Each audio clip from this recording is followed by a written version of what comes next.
What if I told you that the most famous monument in the world, the symbol of Paris, the Iron Lady herself, was once sold for scrap metal? And I don't mean in a movie, I mean a real check signed by a real businessman, handed over to a man sitting in a luxury suite at the Hôtel de Crillon. This guy didn't own the tower. He didn't even have a key to the front gate.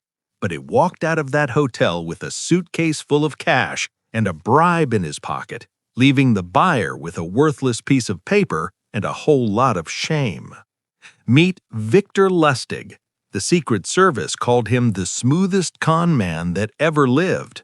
To the mobsters of the 1920s, he was the guy who tricked Al Capone and lived to tell about it. To the wealthy tourists on transatlantic cruise ships, he was a count with a tragic backstory. But to history, he's the man who broke the laws of reality.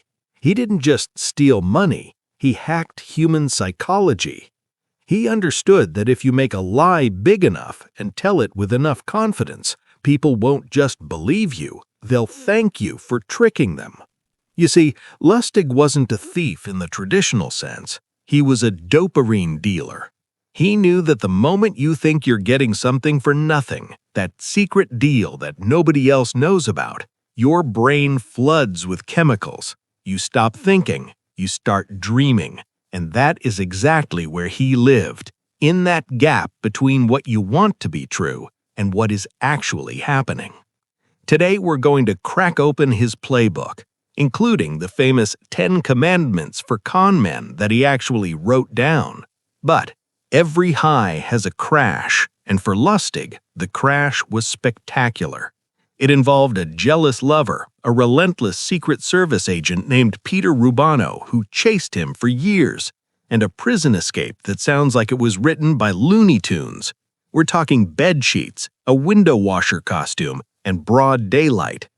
How did a man who dined with dukes end up rotting in Alcatraz? And more importantly, how did he almost destroy the U.S. economy with nothing but a few metal plates and a whole lot of nerve? To understand the end, we have to understand the beginning. We need to go back to a time when the world was drunk on the jazz age, when stock markets only went up, and when a smooth-talking man from Austria-Hungary could convince you that a wooden box could print genuine $100 bills. This is the story of the man who sold the world to itself. Buckle up, because we are about to climb the ladder of the greatest scam in financial history.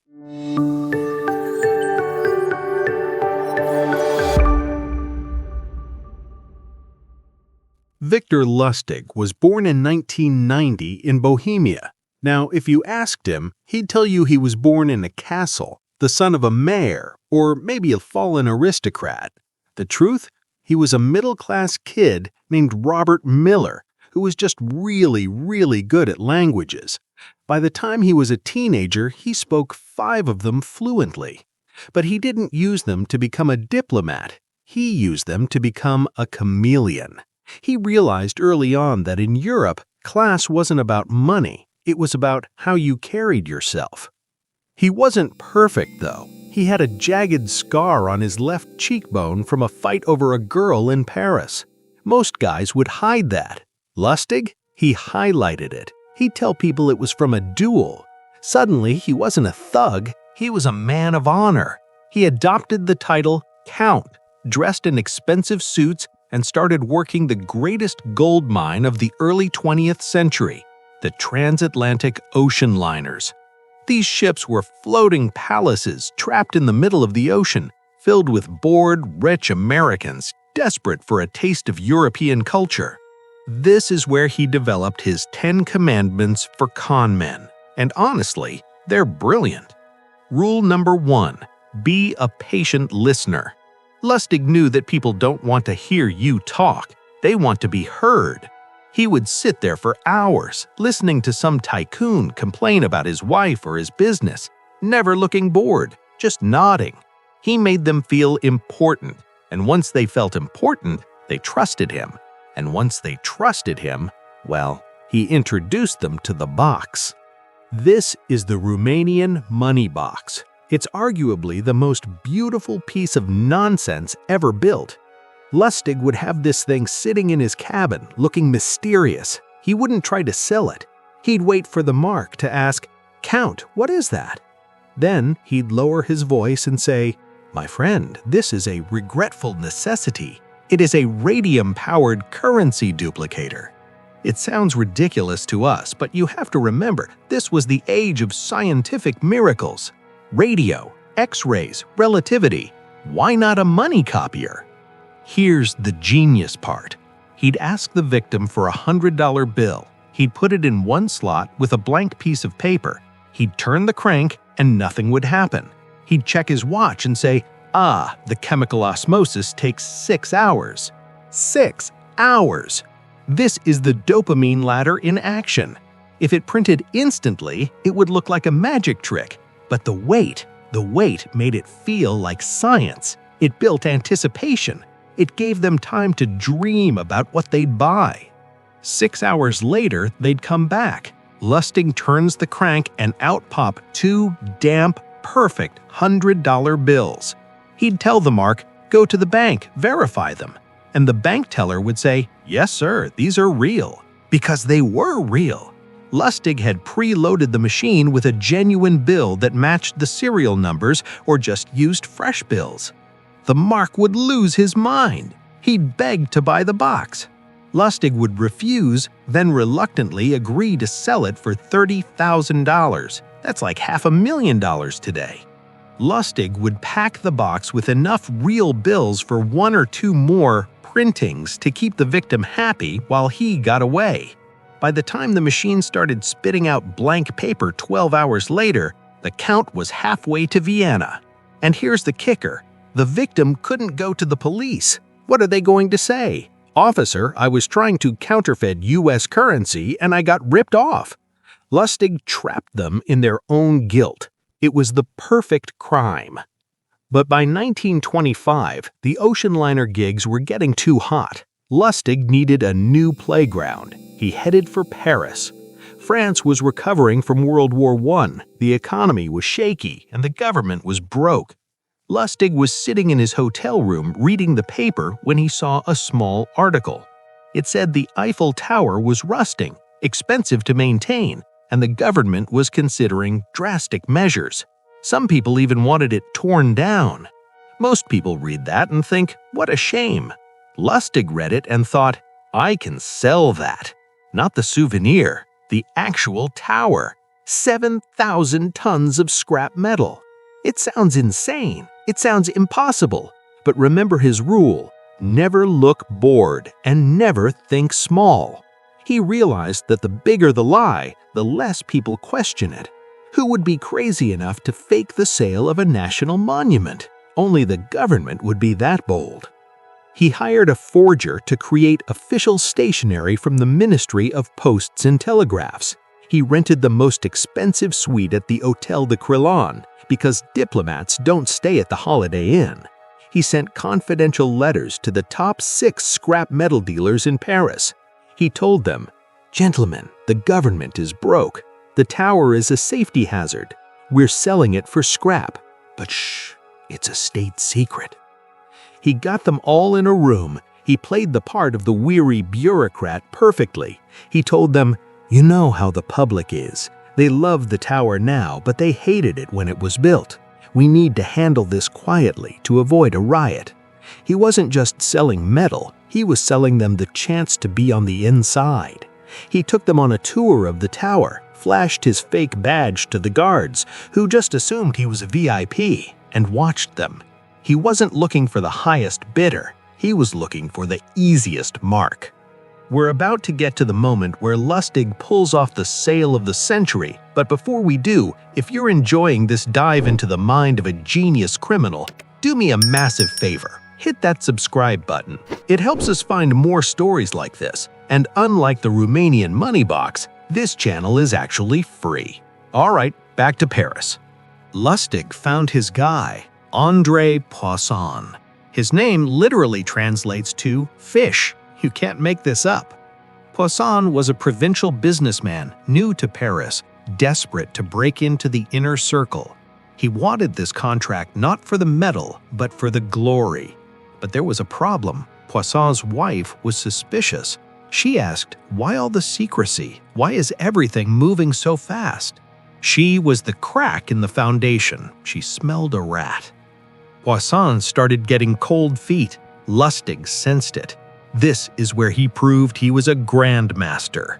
He didn't try to reassure Poisson with more fake facts. Instead, he confessed. He told Poisson, "Look, Andre, I'm a government official. I make pennies. I have to dress nice, entertain. It's hard." He hinted that he needed a little extra, a bribe. Poisson immediately relaxed. Why? Because a legitimate government official doing a secret deal is suspicious, but a corrupt official asking for a bribe, that's just business in Paris. By admitting he was crooked, Lustig proved he was real. Poisson happily paid a massive bribe on top of the sale price, about 70,000 francs plus the check for the tower. Lustig took the money, handed over a worthless piece of paper, and fled to Vienna. He waited for the headlines. "Fool buys Eiffel Tower." He waited and waited. Nothing happened. Poisson was so humiliated, so crushed by the shame of being the fish who bought the Eiffel Tower, that he never went to the police. He just ate the loss. Lustig had committed the perfect crime. No victim, no crime. Now, a smart criminal retires. He goes to a beach. But Lustig? He got bored. He thought if it worked once. He went back to Paris 6 months later.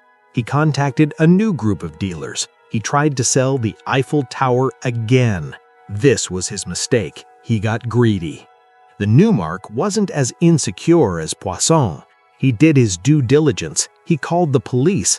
Lustig barely escaped, fleeing just steps ahead of the cops. He had flown too close to the sun. This brings us to our villain, or depending on your perspective, the hero, Secret Service agent Peter Rubano. Rubano wasn't like the bumbling French police. He was obsessive. He vowed to catch the Count no matter what. Lustig fled to America, but the game had changed. The 1920s weren't the 1930s. The Depression was here. The fun crimes were over. Desperate for cash, Lustig went to Chicago and pulled the con on the most dangerous man on earth, Al Capone. He asked Capone for $50,000 to invest. He took the money, put it in a safe for 2 months, and did absolutely nothing. Then he went back to Capone, handed him the $50,000 back, and said, "The deal failed. Here is your money. I am sorry." Capone was shocked. He was used to thieves. He expected Lustig to run or lie, but returning the money? That showed integrity. Capone said, "You're an honest man, Count," and gave him $5,000 to tide him over. That was the scam. Lustig risked his life just for the tip. But this high-stakes gambling marked a shift. Lustig was running out of road.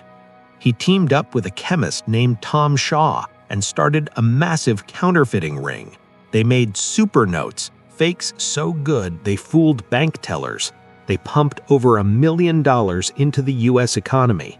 This wasn't just theft anymore. It was economic warfare, and Agent Rubano was closing in.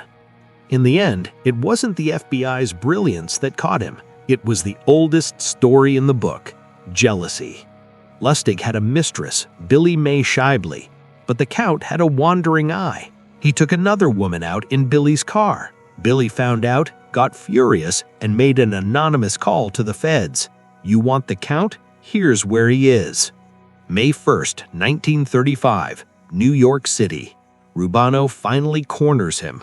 Lustig doesn't run. He just smiles and says, "Well, boys, here I am." He's taken to the federal detention headquarters in Manhattan. They call it escape-proof. But Lustig, he looked at those bars and saw one last challenge. September 1st, 1935, the day before his trial. Lustig cuts through the wire mesh, makes a rope out of bedsheets, and climbs out the window. He's dangling 3 stories up in broad daylight. Pedestrians stop and stare. Does he panic? No.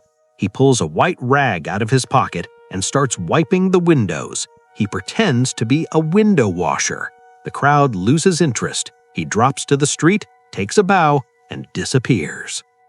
It was his final masterpiece, but the world had gotten too small. He was caught a month later in Pittsburgh after a high-speed chase. This time, there was no charm offensive. He was sent to Alcatraz, the Rock. He spent his final years in Alcatraz, cell number 300. Legend has it he kept a postcard of the Eiffel Tower on his cell wall with a note scribbled on it, sold for 100,000 francs.